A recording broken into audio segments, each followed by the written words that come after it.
हम माँ बाप को नौकर समझते हैं, जब चले जाए फिर कदर होती है। ये बाजारों में नहीं मिलते, इनका कोई मोल नहीं है, इनका कोई बदल नहीं है। हमारी हर गलती पे वो पर्दा डाल देते हैं, हमसे बर्दाश्त होते। मैं अपनी वालदा माजदा रहमतुल्लाह ताला अलैहा 10 साल हो गए, उनकी वफात के बाद जो किताब लिखी थी मैंने कहा चलो लोगों के लिए मसाइल भी लिख दूं, हदीसें लिखने बैठा। पहली मर्तबा उस मौके पे मैंने वो हदीस पढ़ी, इत्तफाक से उससे पहले मेरी नजर से नहीं गुजरी थी। मूसा अलैहिस्सलाम की रिवायत है, उसमें सबसे बड़ा गुनाह क्या है? सबसे बड़ा हम समझते हैं किसी को कत्ल कर देना, गीबत कर देना, ज़िना कर लेना, शराब पी लेना है, हम तो इसको समझते हैं। उस हदीस में था सबसे बड़ा गुनाह ये है माँ बाप बुलाए और मैं कह दूं मेरे पास टाइम नहीं है, ये सबसे बड़ा गुनाह। और हमने ये कितनी बार किया होगा? हम तो ऑर्डर चलाते, माँ को कह देंगे सुबह इतने बजे मुझे नाश्ता चाहिए, मेरे कपड़े चाहिए, मेरे दोस्त आ रहे हैं, ये पकड़ा चाहिए। माँ ये नौकर है।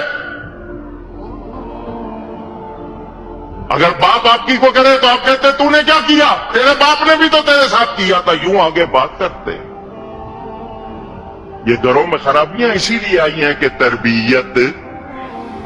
हुजूर सल्लल्लाहु अलैहि वसल्लम का इरशाद बैहक़ी शरीफ में हदीस मौजूद, फरमाया मैं इशा की नमाज पढ़ रहा होता, मेरी माँ मेरा नाम लेकर बुलाती, मैं नमाज छोड़कर माँ के पास जाता। कितना बड़ा पैगाम मेरे आपके लिए। मूसा अलैहिस्सलाम मिजाज में तेजी थी, ऊंची बोल लेते थे। जब जाते थे कोहे तूर पर कलाम करने, मां पीछे मुसल्ला बिछा लेती थी। या अल्लाह मेरे मूसा के मिजाज में तेजी है, बात करते हुए आवाज ऊंची हो जाए तो माफ कर देना। नबी थे वो मासूम, मामा होती है, दुआ कर रही है, मां का इंतकाल हो गया।